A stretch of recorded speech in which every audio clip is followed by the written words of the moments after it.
American democracy is under threat, and we all need to work together to protect the country and to protect our democracy. It's kind of like in World War II, when everyone was expected to play a role. And the first part of this is for all of us to learn a little more and to work together, strengthening American democracy, strengthening the country. The Civic Life series is a big part of that, and the 92nd Street Y, New York, is the right forum for delivering all that. I appreciate your joining me. Thanks. Hello, welcome everybody. I'm Matthew Yglesias. I'm a journalist and a newsletter author, columnist for Bloomberg News. And I'm really excited to be doing this event today with Marc Dunkelman, who's the author of a fantastic new book called Why Nothing Works. So thanks to the 92nd Street Y for hosting us. And I'm really looking forward to this. How are you doing, Marc? I'm good. I'm thrilled to be doing this as well. I'm thrilled to be talking to you, and I'm thrilled to be talking to the folks at the 92nd Street Y. So let me ask you, why does nothing work? Well, the thesis of the book is that progressivism is this strange marriage, and always has been, of two wildly different impulses. And the one impulse is to take power as it is to solve some tragedy of the common. You need a sewer system in a neighborhood or a better school system, and moving power up into some bureaucracy that can sort of solve that tragedy of the common. And I call that a Hamiltonian impulse. It's to empower a bureaucracy to do something big, or some agency. And then we have a second impulse, which is to say, we see a big, powerful bureaucracy and we think it's oppressing people or coercing people, or almost settler colonial.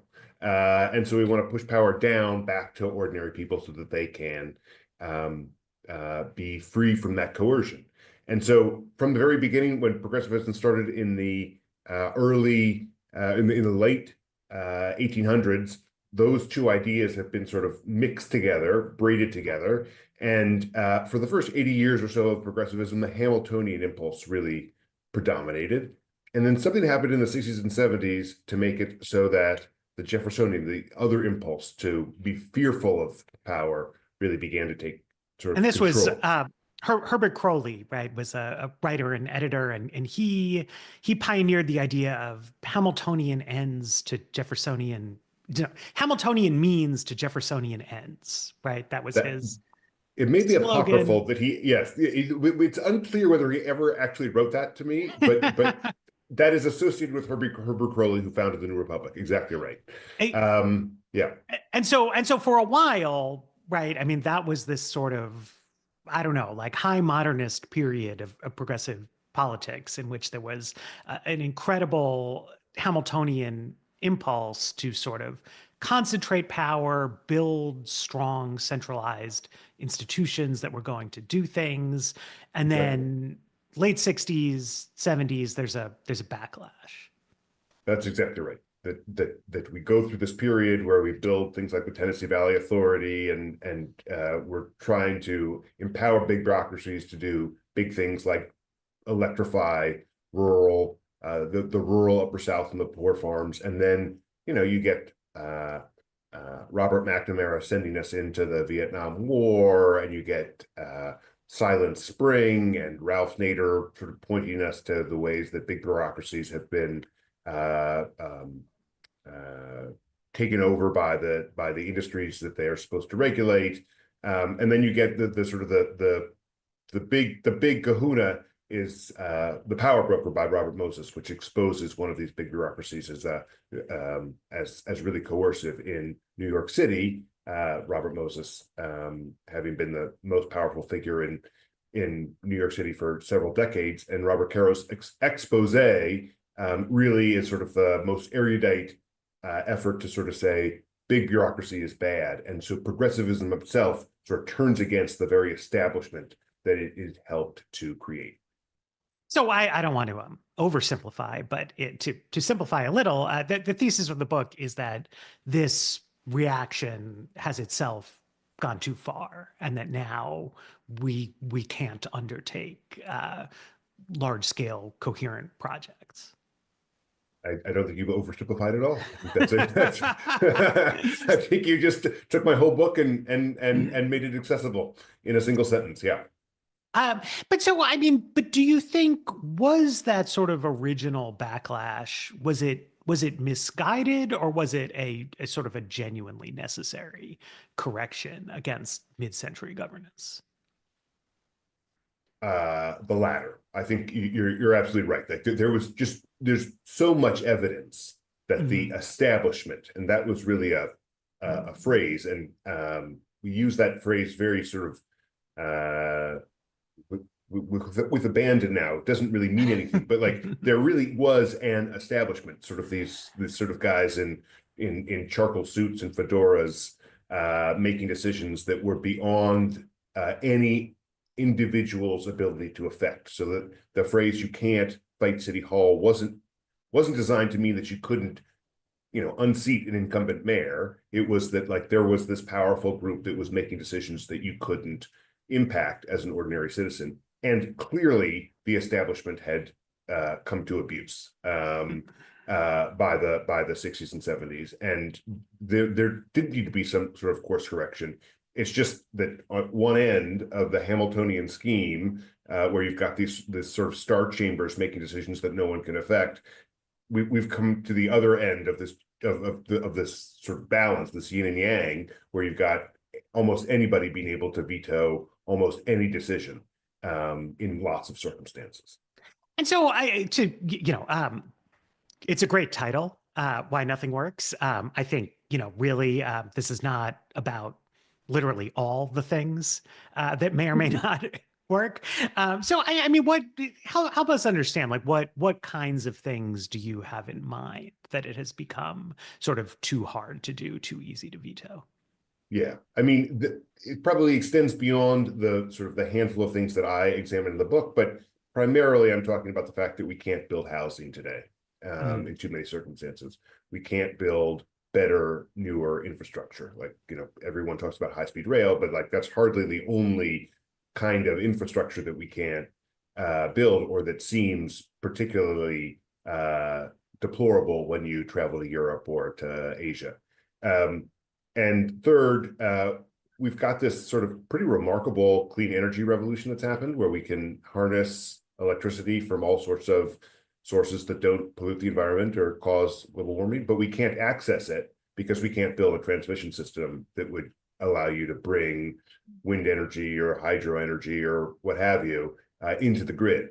And so all of those are all sort of evidence that an ordinary person would see that government, which we progressives are constantly talking about the things we want government to do, isn't actually delivering, and that sort of that's having downstream effects that are pretty horrible for progressivism. So let's talk about transportation. I mean, I was complaining the other day about Amtrak and the regional rail situation in Philadelphia, because I was just up there, and I got a lot of people. I've read your book. I've read a lot of great stuff on this, but a lot of people's sort of instinct when I started talking about this was to just say, well, we've defunded public services. Like, the reason that our trains are so slow compared to European trains is that, we haven't been willing to invest in it, that it's, Republicans love their tax cuts, et cetera, et cetera. That clearly funding matters. You can't build things without spending money on them. But I think a big part of the importance of this book is to get people to pay attention to some questions beyond money. Absolutely. If there's great work being done by the Merit Institute at NYU about transportation costs and how much it costs to do something like the Second Avenue subway, or I guess they now call it Grand Central Madison. We all called it East Side Access for forever. To do that sort of project here in the U.S. and in the Anglophone world is really expensive compared to other places like Spain or places in Asia or Greece. If for the same amount of money that we're spending on the Second Avenue subway, other countries are building whole transit systems. And that is due, like, not, I mean, there are some things that make it particularly expensive here, but a huge portion of that is what I call, or what others call, soft costs, which are the burdens of trying to overcome community opposition, all sorts of environmental standards, all sorts of veto points in the system. And you can see, I mean, if you look at I can say this because it's a New York City audience. If you look at the typical subway station that you get out of on the 6 train on the east side, and you sort of go down one flight of stairs and through a turnstile, and you're at the train, and then you compare that to the new station at the end of the 7, which is like way below, right? Those are that is a reflection of new standards, and they're, it's a better station and whatnot, but it's got so many bells and whistles and so many standards. It took so much. You can see the cost difference just in the sort of the sophistication of those standards. And it's not to say that we shouldn't have highly sophisticated stations and we shouldn't keep up with technology, but the process now of getting from the germination of a good idea for a transportation project to the completion in the US is so complex, and there are so many hoops. The gauntlet is so severe that costs are out of control, and therefore we can't do as much, and we can't make your experience on Amtrak and the SEPTA system what it otherwise would be. Yeah, so I mean, just as one example, I mean, I remember MTA officials saying at one point that, well, the Second Avenue subway is very expensive because they're tunneling under a dense old city, which is different from certain kinds of Asian projects, et cetera. But Line C of the Rome Metro was built at around the same time as the Second Avenue subway. This literally it tunnels past the Colosseum. Rome is quite a bit older than New York, if you think about it. That thousands of years. This was, by Italian standards, considered a scandalously costly undertaking because they kept running into ancient architectural sites and needing to stop. They spent about 1/10 per kilometer, what they spent in New York. And as you say, I mean, part of what you get is those Second Avenue subway stations are, in fact, much nicer than the ones on the Lexington Avenue line.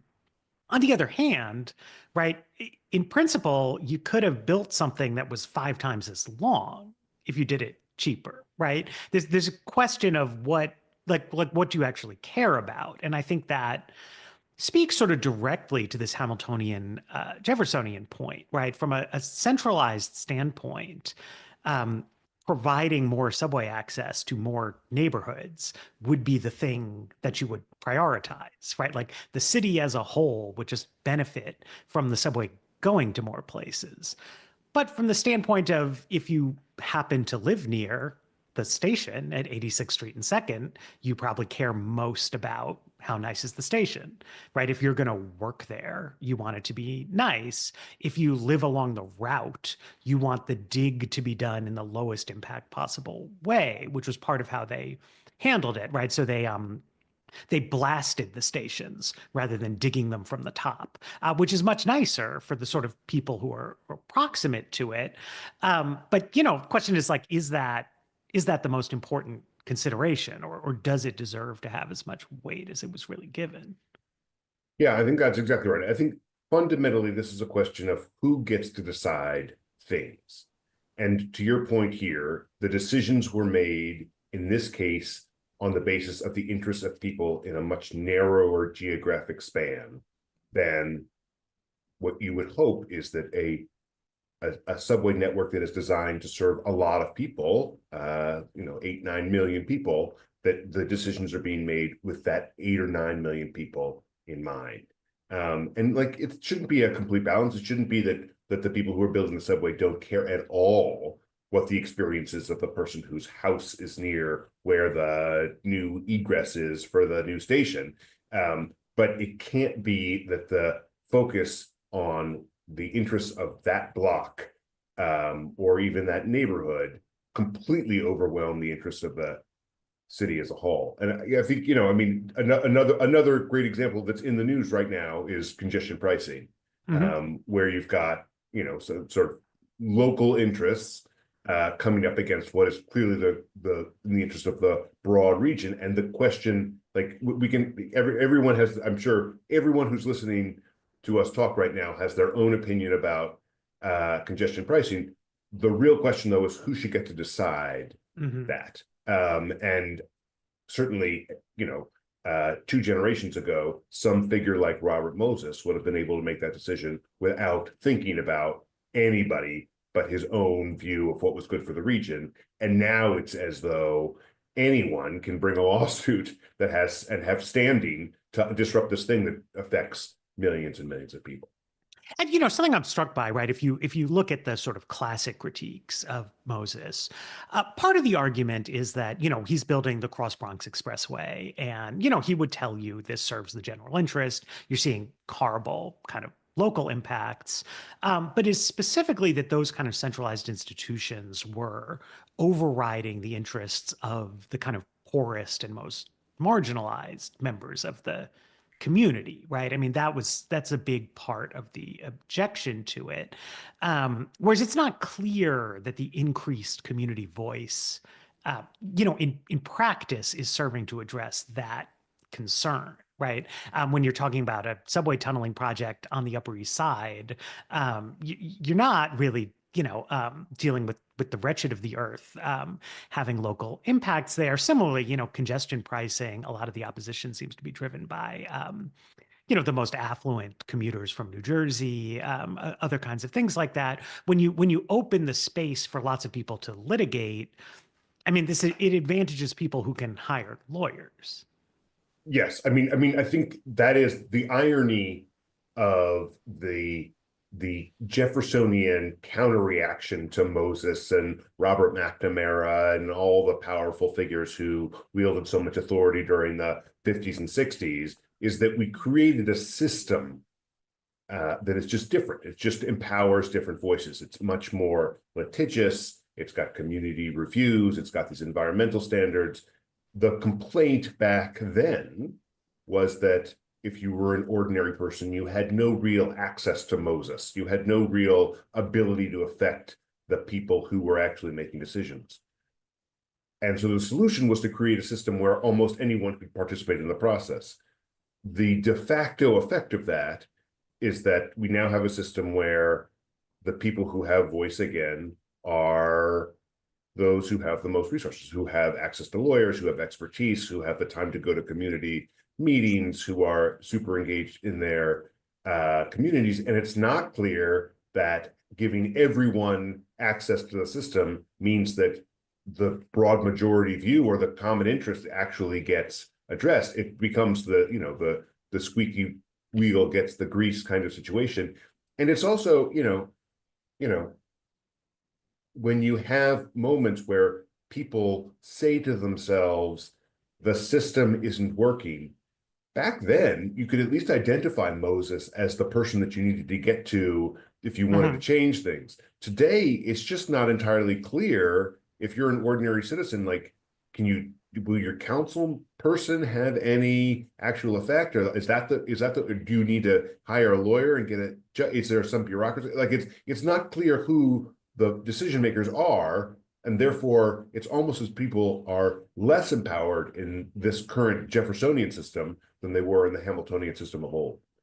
Yeah, so recently, somebody who lives about a block and a half away from me decided that they wanted to reconstruct the garage in the back of their house so that it would have a small apartment on top of it. And so to do that, they had to apply for a variance from the Board of Zoning Adjustment that we have in Washington, D.C., where I live. And so they sent a kind of form letter to everyone within a 2-block radius. And because I am super passionate about these issues, like I took the time to write an email to the Board of Zoning Adjustment saying, I don't really care one way or the other. whether there's this apartment on top of a garage a block and a half from my house. But I believe that it will benefit the city as a whole to have more residents, to have more housing affordability, to have a larger income tax base.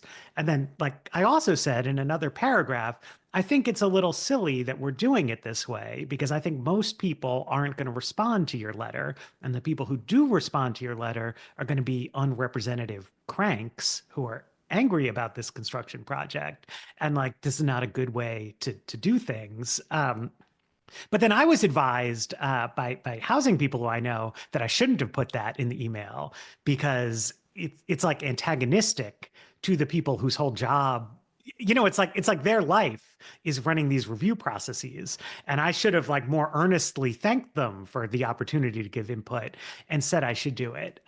Which to me, it's an illustration of how we wind up with housing scarcity because you're trying to get consensus from everyone about any kind of change, which just necessarily loads the dice against doing anything. I think that's exactly right. You've got now a system where where there are so many hurdles involved that to get to a decision that works in the public interest is almost impossible. Housing is sort of an interesting issue because to your example exactly, the solution there is to say right now the decision making is sort of socialized to the people who receive that email, right? In the neighborhood. The neighborhood has power over this individual who owns the property and wants to build the granny flat above their garage.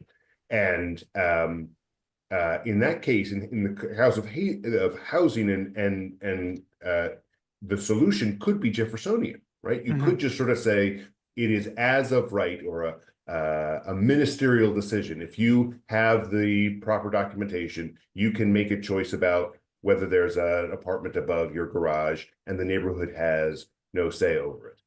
On other sorts of infrastructure, certainly linear infrastructure, like we were talking transportation before, or energy infrastructure, there's no real opportunity to push power down to the individual homeowner from the neighborhood, right? Like you're building an energy line across a forest in Maine, or you're building to the point of the Second Avenue subway, a line through a dense urban neighborhood. There, the ability to solve the problem it's not possible to push power down. You really need to push power up. I think that's why the housing issue among the sort of this broader portfolio of challenges is sort of a few steps ahead of the game. Like it's now, I feel like I don't know if we're turning a corner, but we're at least moving in the right direction with housing. It feels to me like in the discourse on transportation and the electrical grid. It's not clear to me that we're even moving in the right direction. And I think, part of the issue with housing, right, is you can alleviate sort of the pure scarcity by going in a more individualistic direction. But if you're somebody who likes cities, who wants sort of coherent housing and transportation planning, then you do bump back up against the fact that you can't do transportation in a purely decentralized way. So you need some kind of alignment. But tell us about the transmission lines, because I think this is a really interesting one because, environmental review and sort of the rise of the environmental movement is one of the, inspiring forces behind this change in the 70s. But the argument you're making is that you can't actually execute the kind of energy transition that environmentalists want in this system of, anti-Hamiltonian planning.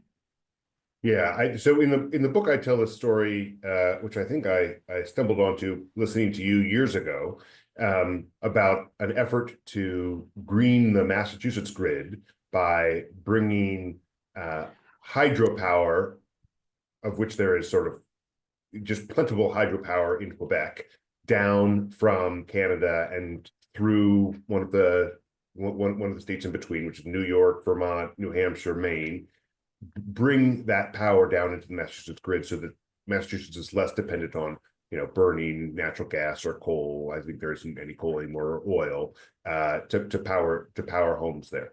And in 2016, Governor Charlie Baker signed a bill that was designed to subsidize that construction of that transmission line.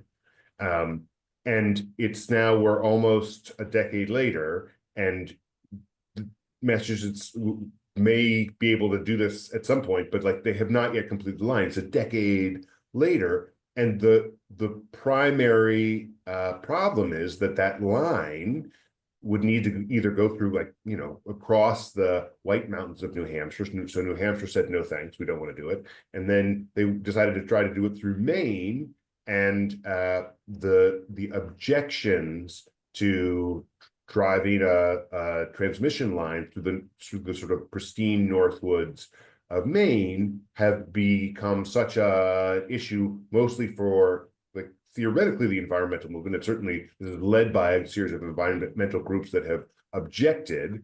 I think we'll discover in time that there may have been some fossil fuel companies that were funding those efforts to stop the clean energy line. But still, the popular sentiment, and there was a referendum in Maine, was against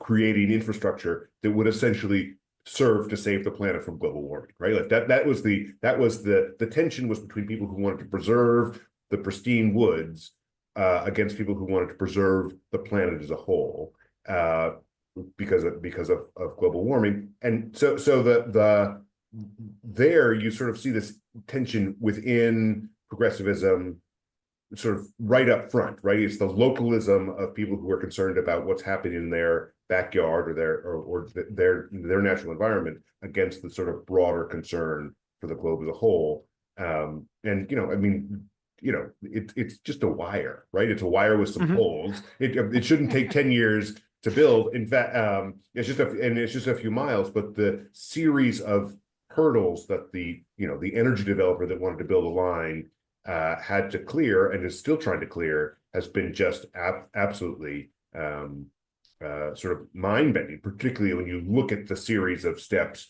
over the course of a decade. And the dilemma is that the fossil fuel infrastructure already exists, for better or worse, right? So you don't need to build anything at this point to continue having oil shipped into New England ports and LNG shipped into New England ports. Those power stations already exist. Transmission lines already run from the power stations to the homes.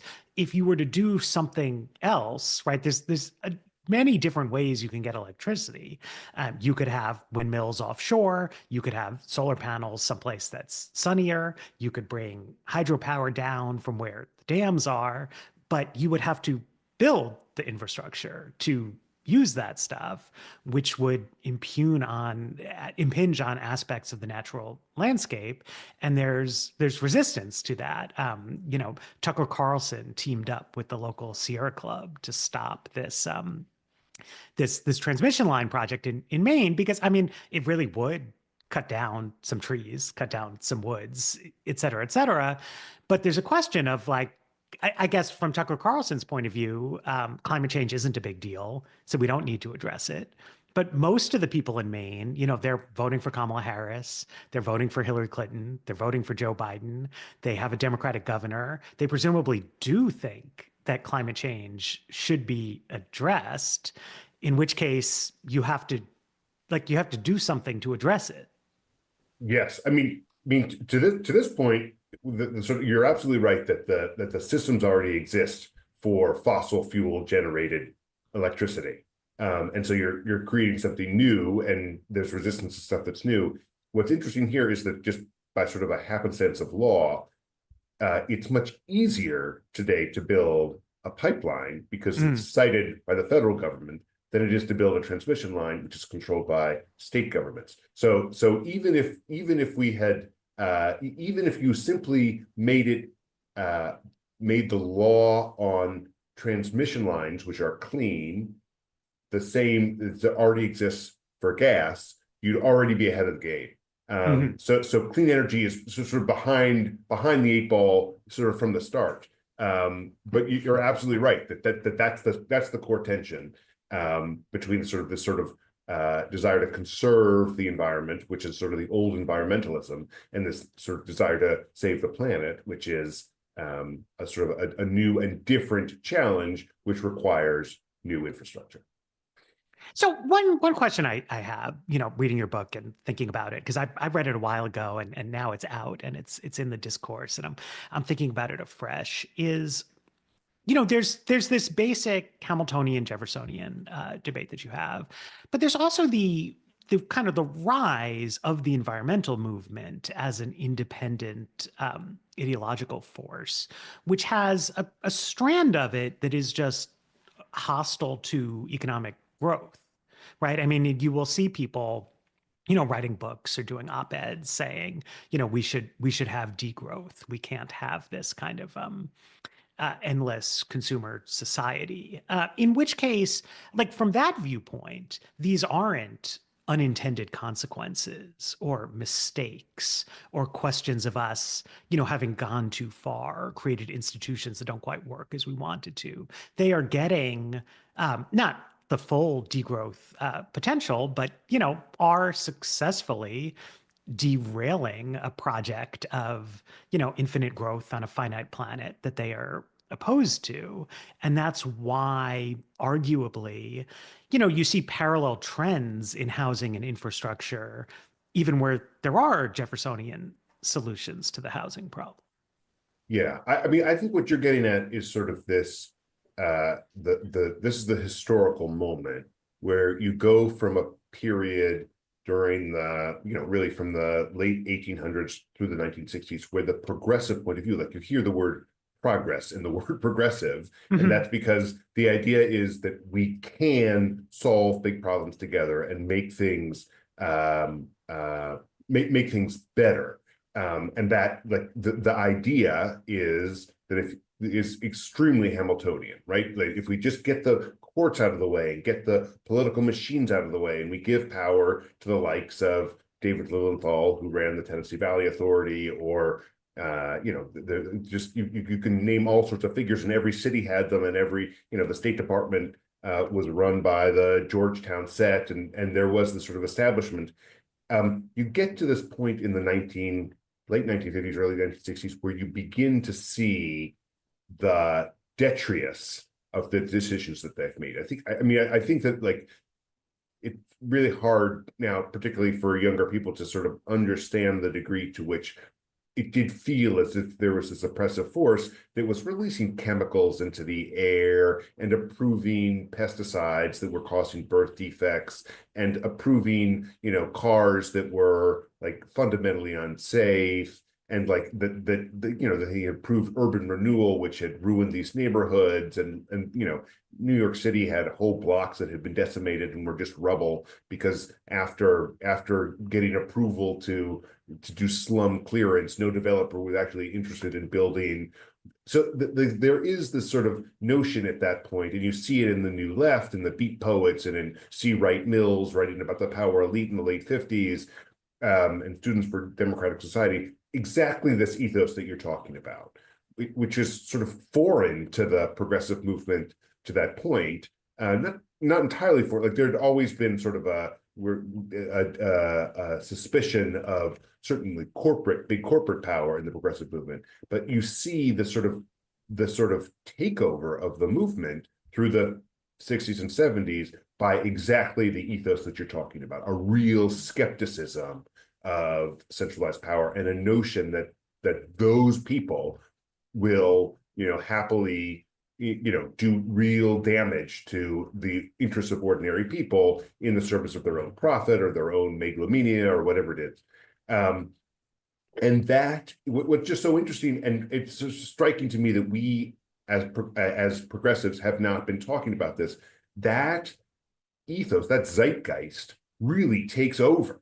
I mean, I gave a quote to Ben Smith a few weeks ago that Robert Caro, writing the Power Broker, was sort of like aligned with Abby Hoffman and like the people that were marching outside of the 1968 Democratic National Convention. But what's so interesting about that is that, like, there's almost sort of like Caro has taken the sort of anti-Hamiltonian ethos those marching and the protesters at the convention, and makes it mainstream within Democratic Party thinking, so that by the time Gary Hart is a senator, his worldview is much more aligned to how do we stop things from happening than it is to how do we do more big things.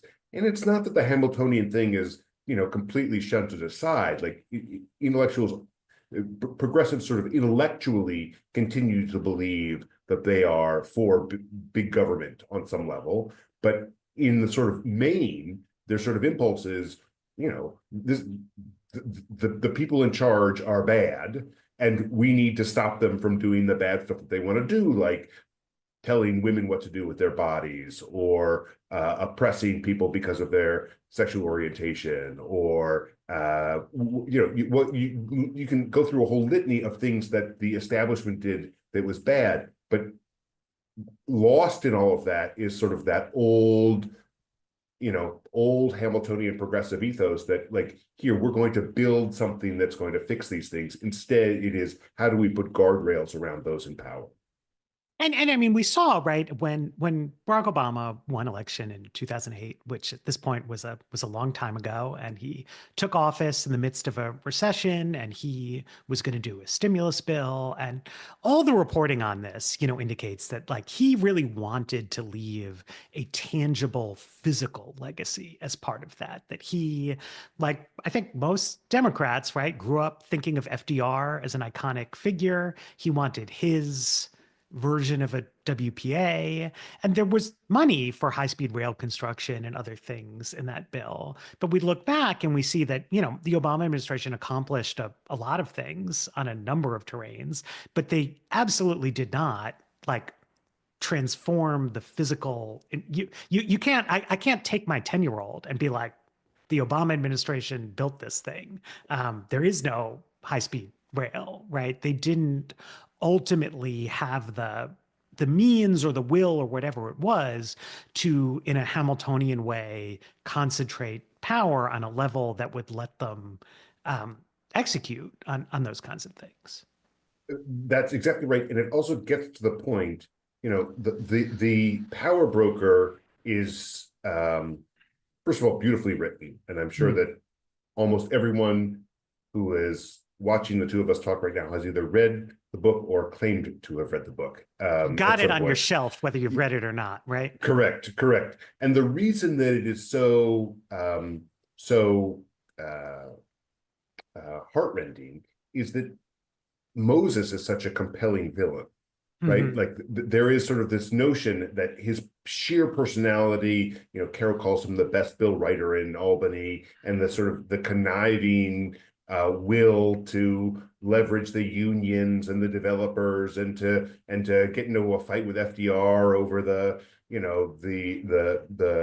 this tunnel or this bridge. That he is himself sort of a personification of how power corrupts. But it's not as though in the decades since Moses, there haven't been megalomaniacs sort of in the wings who would happily have redone what he did. What has happened is we've created an infrastructure around the way we do things to protect ourselves against the next would-be Robert Moses. So that, when New York Magazine at one point said that Stephen Ross, who built has built a whole bunch in New York, including was the main developer behind Hudson Yards, was the new Robert Moses, which was sort of laughable in the sense that, like, Hudson Yards is a big development, but the scope of what Moses did is so much larger. And he was a public figure who was purportedly working in the public interest, not a private developer who was trying to, turn Hudson Yards is what, 5 blocks? Yes. It's big, sort of, but it's not like the Long Island Expressway, right? Exactly. That's exactly right. So, and the reason that, like, the new Robert Moses is a guy that built Hudson Yards and not someone who built, a new regional rail system for the city so that, people can get from Rockland County into the city quickly, is because we progressives changed the system to do stuff. And we made it so that everybody has a voice in the system and nearly a veto. And so it's much harder, the epigraph of my book is an energy developer who says, essentially, you could have Robert Moses alive today and he wouldn't be able to do anything himself. So like the difference is not that somehow the figures on the scene today are more demure or have less ambition than Robert Moses did to remake. It is that the system has changed in ways to, in some ways for the good, ensure that another Robert Moses doesn't arrive. But we've so thoroughly overcorrected that now even good projects can't get done. This is a great lead in to where I wanted to sort of conclude this discussion, is talking a little bit about current events, because I think Elon Musk would probably tell you that he is trying to address some of these kinds of concerns, but that he thinks you're wrong, and that maybe it does just take a person of iron will and ambition and tireless work ethic. And so he's bringing in this strike team of people who, yes, may not be the most experienced government hands, but he thinks they're really smart and hardworking.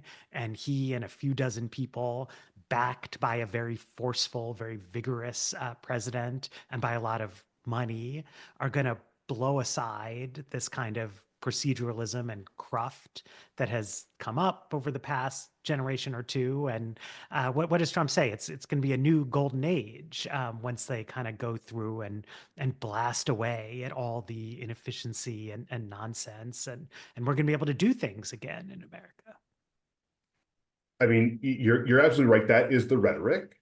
Mm-hmm. I mean, I think the question is, to what end, right? Mm-hmm. I mean, progressivism at its birth was born from almost exactly the same impulse, right? There was a sense that you couldn't do big things. You couldn't build good school systems. You couldn't build sewer lines. You couldn't build transit because the machines and the courts stood in the way. And there was a townhouse on 19th Street in Washington, D.C., where Felix Frankfurter and a bunch of other progressives lived, in the first decade of the 20th century, and they schemed and thought their way, here are the reforms that we're going to do to make it so that executive authority can be used again. And then they pursued them over the course of decades in sort of a thoughtful way. Probably they went too far themselves, right? That it is from that townhouse called the House of Truth on 19th Street, not far from where you're sitting right now, to the sort of the abuses of Robert Moses and Robert McNamara several decades later. That's the line of change over the course of decades, and then back with the pendulum has swung back in the other direction. And I think the point is that Musk's analysis of the situation, which is that we've got a system that doesn't allow for good ideas to get through, is fundamentally right. His solution is lousy, right? He's just taking a sledgehammer approach and trying to break through these things rather than thinking systematically about how we rebalance our Jeffersonian and Hamiltonian solutions. But that points to what progressives need to say, which is not that we are defenders of the old dysfunctional infrastructure, sort of bureaucratic infrastructure of old that has not delivered, that prevented Barack Obama from remaking the landscape of the country, and frustrates ordinary voters who say, we're paying all this money through all these Biden administration investments and the bipartisan infrastructure law and the Inflation Reduction Act and all of his programs, and we're not getting return on that investment. We ought to be coming up with a counter argument that is, this is the wrong way to do this. We want to use all these levers of state and public authority for working class people in a more effective way. We ought to be able to co-opt the sort of the Muskian approach, or the Muskian diagnosis with our own. We ought to be coming up with ideas that say, here, give us power so that we can do these things more effectively. Whereas it seems to me, and you may have a different opinion, it seems to me in too many cases, we are tempted, we sort of take the Muskian bait and say, no, no, no, no, no, like actually the system is working well. It's not. It's not. And progressives cannot be caught flat-footed in the position of saying the way that we're doing things, that we have been doing things for the last half century, work for working class people and ordinary people. We need to acknowledge that they don't and say and sort of propose a better solution than just taking the sledgehammer that Doge and Musk are intending to use. Well, so I wonder, right? Because there's sort of two different ways you can think about the kind of the nuanced critique, right? One is to say, well, it's too much of a sledgehammer and they need to be more careful, right? The other is to say there's something good about the sledgehammer, but these are just like bad people who care about the wrong things, right? That like they are like, they just like don't care about the HIV patients in Africa or about poor people in the United States who need healthcare. That they are, I don't know, he's trying to fly to Mars or whatever it is that, maybe I don't care as much about as I care about clean energy infrastructure or something like that. Because I've been reflecting on, I think, like the good criticisms, right? So like Samantha Power writes this op-ed in the New York Times, and she's like, there's all these really valuable things that USAID is doing. And she's smartly not defending like each and everything that Doge pulled out, because they did pull out some stuff that seems low value. But she's saying, but what about all the good things? And I'm reading that and I'm thinking like, okay, but you were like literally USAID administrator. Like, why didn't you get rid of the things that you're not defending? Like what actually happens when progressives are put in charge? And I don't know. I mean, this is what's been giving me. I think there's like a lot of good ideas about like what do you say, how do you kind of counter this sort of rhetoric, but we're also left with the reality that we had 4 years of Biden administration. We had a lot of money spent on EV charging infrastructure, clean energy, and Democrats just like didn't address these problems, and it makes me wonder like what needs to change. I'm glad. I feel like your book's gotten a great reception so far, which makes me happy. But on another level, it makes me worried. Like I want somebody to say, no, like I've read this book and I disagree. And so then the change that we need to make is like get rid of that guy who disagrees and get the person who agrees. But instead, I sometimes feel like we're almost spinning in circles. Yeah, well, I hope no one says that. No, I'm ready for the fight, and it's like I want people to like the book and to read it, but I also want them no, to. no, no, I want them to actually think for like yes. a day or two before they say they agree. Well, what's so remarkable to me, and I've been working on this book for 10 years, and like so 7 years ago, I alighted on this idea. I thought that was sort of Herbert Crowley-esque, and I was sort of pulling from Herbert Crowley, but that there is this tension within progressivism about whether we push power up or push it down. And no one in our world, it seemed to me, was talking about it like that. Like we didn't even have the language. It's interesting when you look back and you read about the early progressives, and they, all the litany of things they wanted to do, the Federal Reserve, whatnot. It includes things like they wanted to do blue ribbon commissions so that experts could be in charge, and they wanted to do referenda so that ordinary people, right? And these two ideas, which are totally at odds with each other, are just sort of listed in the same litany of things that progressives wanted to do. My hope is that this book makes it so that people in our world, when they are thinking, we've got a problem with X, Y, or Z, is the solution here one where we want to empower people in a bureaucracy to make a decision more expeditiously? Or is it one where we want to push power down to ordinary people? And, if it's climate change, it seems to me it's clearly we need a more Hamiltonian solution. If it's reproductive rights, we need to keep it Jeffersonian.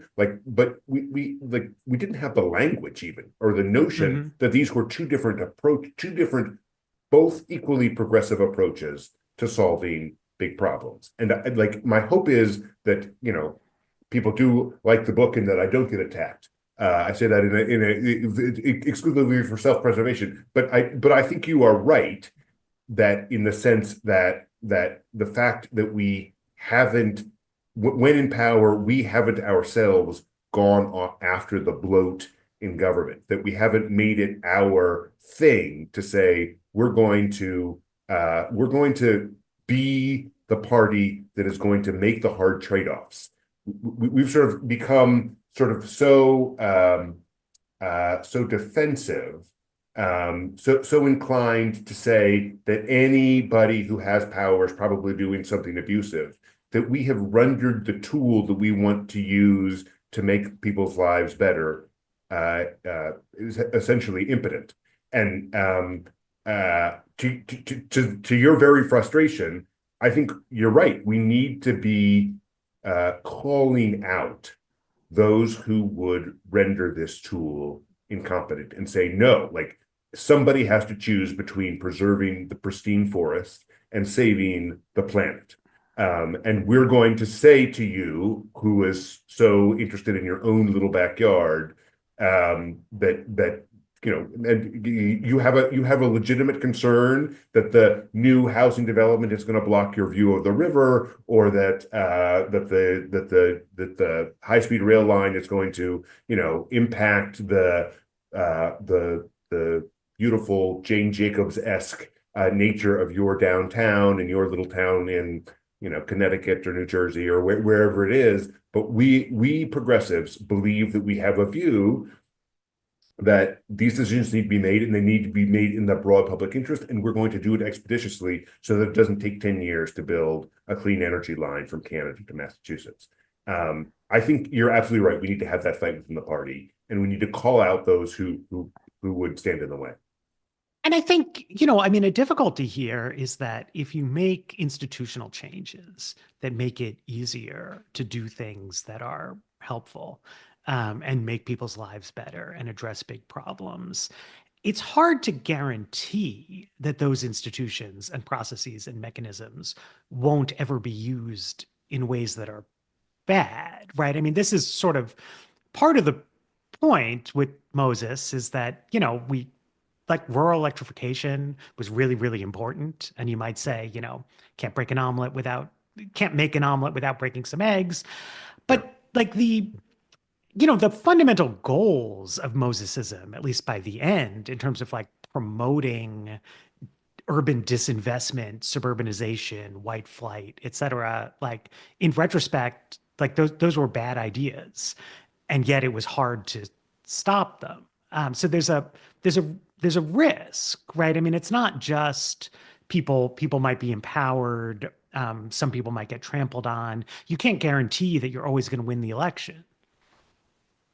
You're absolutely right. Like this is, but let me, I want to address that with the converse argument, which is to say that if you render government incompetent, you are surely going to invite populism, right? Mm-hmm. There is a greater risk that if you empower the executive to do more things more expeditiously, they are going to make some decisions that you and I, as progressives, don't like. Like there's just no way around it. Mm-hmm. The problem is that if you make it so that when progressives are in power, they're not able to deliver, you're surely going to get a Trump or an Elon Musk. Like it seems to me that the central lesson of Trump, which he learned when he remade Woolman Rink in New York City in the 1980s, was that even in the most liberal city in the country, maybe the second most liberal after San Francisco, in the 1980s, when Ed Koch was the mayor, like even the most liberal city was willing to embrace Trump, the ugly, gaudy developer, because he made it so that Koch's Parks Department, which couldn't remake Woolman Rink, which had been closed in Central Park, Trump did it, and he did it by sort of just pushing through the bureaucracy. He's been playing that game now for 40 years. Like it's the same central lesson, which is that incompetent government pushes ordinary people away from the progressive dream. And so it's sort of incumbent upon us to recognize when government doesn't work and to fix it and to own that we are doing that, even though giving government the ability to make big decisions does in fact mean that when we're not in power, people who have bad ideas are going to be able to make those decisions and put them into effectuate them much more expeditiously. But you're right, that's the danger.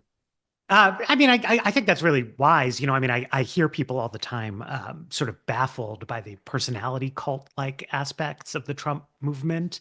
But that's, in fact, a solution to some of the proceduralism that prevents people from getting things done, right? If you can create a climate of like intimidation around yourself, you can overcome some of these hurdles. And if we want people who are more rational and democratic and liberal to also be able to govern, there has to be a way to do things that doesn't require absolute consensus or bullying, right? I mean, that's exactly right. Adam Serwer had this, iconic piece in The Atlantic years ago where he said, with Trump, the cruelty is the point. And probably that there's some truth to that. But really, it seems to me that with Trump, the cruelty is the symbol. Like if he's willing to be this sort of jerk to people who are minorities, if he's willing to say things that upset our sort of sensibilities enough, that's a symbol to people that he's just going to do exactly what Doge is doing, which is just sort of take a sledgehammer to all these institutions that seem not to be working. And that's what people want. They want Woolman Rink to be rebuilt, within a single fall season rather than over 6 years. And they're willing to take some racism if it gets them that end. And that is, I think, a sort of a nuance that people in our world aren't accepting, so that if we want to do the stuff that is that fights against discrimination and bigotry, sort of at the ground level, we need the bureaucracy of the agencies that we want to empower to be effective, and then we can get at these other things. Right, be nimble. Okay, well, I think we are coming to an end of our time here. I want to show decisiveness and ability to make hard choices in our own discourse.